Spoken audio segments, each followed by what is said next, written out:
Hannah Scott, 15-year-old Hannah Scott, is one of the youngest, or perhaps the youngest, delegate registered for council this year. So welcome, welcome, and a round of applause.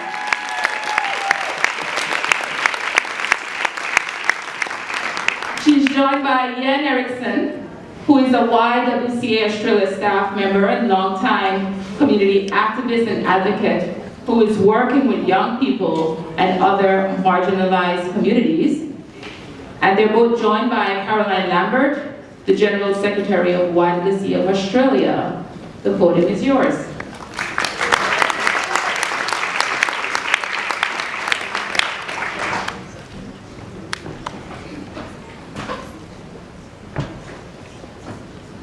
Good afternoon, President of World YWCA, General Secretary, fellow YWCA sisters. My name is Hannah Scott. I am from YWCA Australia, and I am a 15-year-old young woman and a daughter of a YWCA member who is here mentoring me this week.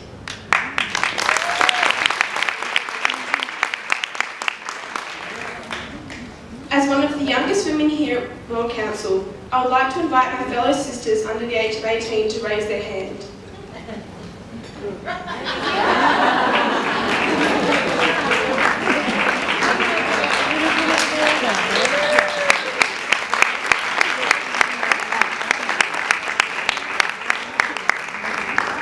We are the young women who will grow with the Envisioning 2035 goal. We're going to present an intergenerational dialogue exploring the question of sustainability as it relates to our identity as an organisation striving to meet 100 million young women and girls. We each are going to present our thoughts on the biggest challenges the YWCA faces in reaching these 100 million young women and girls. And then Hannah and Yen will consider two further questions. Younger young women my age and younger, are crucial to the future of the YWCA. Before I came to Council, I didn't know that much about what the World YWCA movement did. So coming here has been a great learning opportunity for me, and I'm proud to be here representing younger young women. I want young women to be part of our activities in a big way and have a voice to shape the YWCA.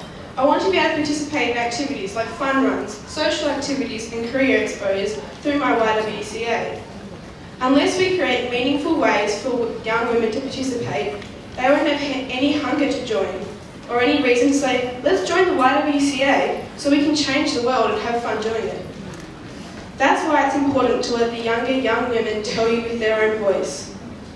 Hearing young women here at World Council, like CZ from YWCA India and their stories, made me realise that I too can make a difference and I want to do something. I imagine a YWCA movement that really engages young women, and this is important because it gives them a chance to make a difference. Thank you.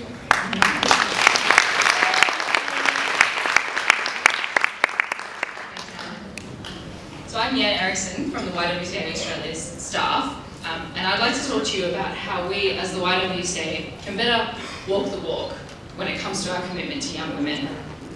For the YWCA to be sustainable, we need to embrace an expansive idea about young women's leadership. Young women are not just the future leaders, we are leaders now.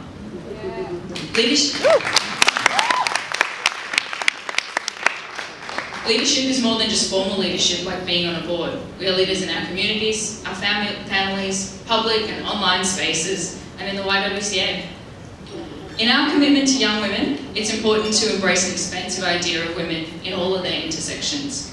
It's not good enough to assume that young women are average, that they are middle class, straight, able-bodied, when in reality, especially in the Australian context, we are much more than that.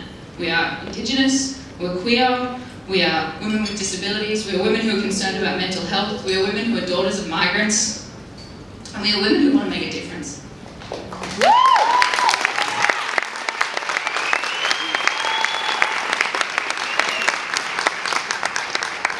And we need all of these things to be be embodied in the program design for YWCA programs and in our member engagement activities, with a particular focus on making safer spaces for these young women.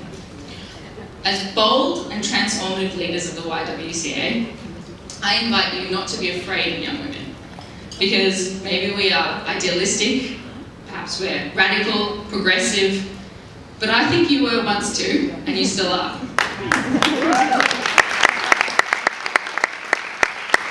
And as each generation comes into being, we bring with us new, dauntless, and sometimes confronting ideas. So let's commit to walk the walk.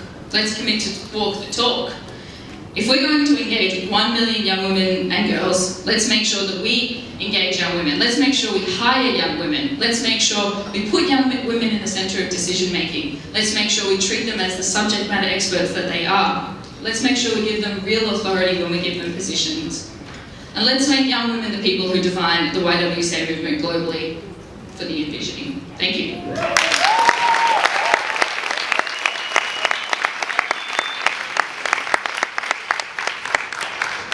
So we can reach 100 million young women and girls by 2035 if, and I'd just like to give a nod out to Erica Lewis because I'm about to plagiarise a lot of what she says. Recognise that we are growing leaders, not just for the YWCA movement, but for the whole entire world. And also that the YWCA doesn't just need leaders, we also need followers and supporters of our leaders and our next generation of leaders. We need to learn the hard lessons. When I look at the YWCAs that have closed in Australia in the last 20 years, they closed because they did not regenerate their leadership. We need to think about our organisational resources and practices. How do we change governance and operational practices to ensure that we have a critical mass of young women in leadership and staff roles? In our work more broadly on gender equality, we have asked organisations and individuals to unpack their unconscious gender bias.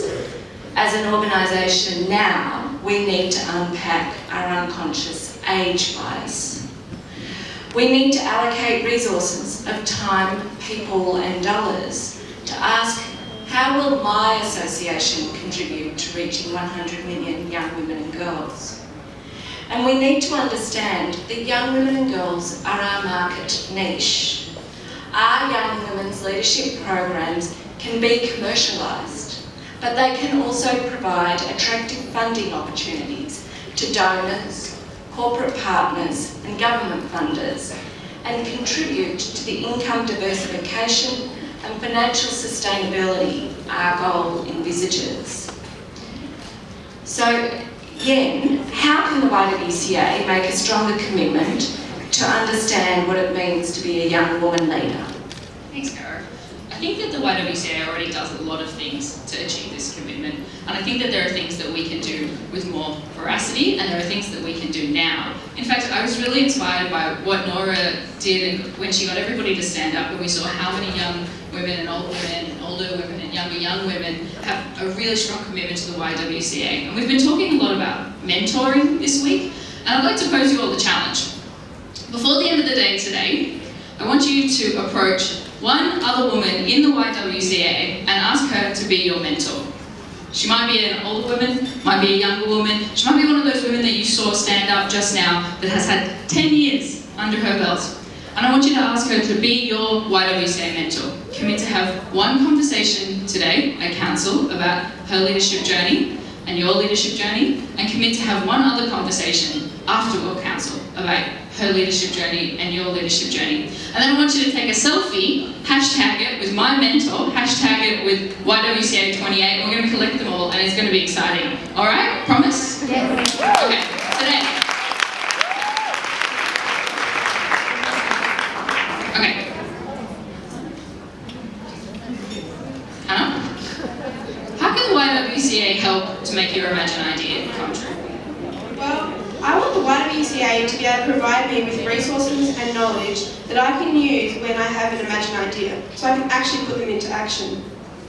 I want the YWCA to be ready to help me for when I come up with the idea. And that's something all of us can do together. Thank you. Thank you.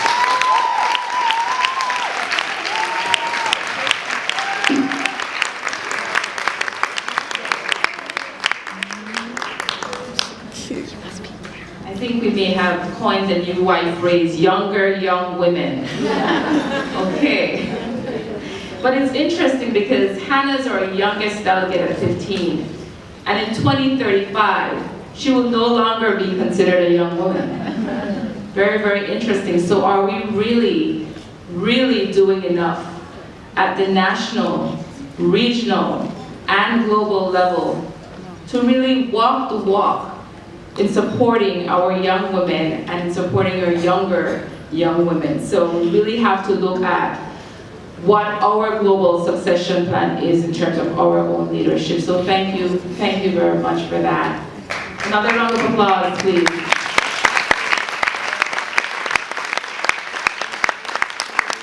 So we are pressed for time, and unfortunately we won't have time for panel discussions in terms of taking interventions from the floor, but I certainly encourage you to connect with members of the panel, perhaps during the coffee break or throughout the course of the week, to really look into some deeper discussion if you feel that there is some utility there. So I just want to thank you all for receiving us, panelists. Thank you so much.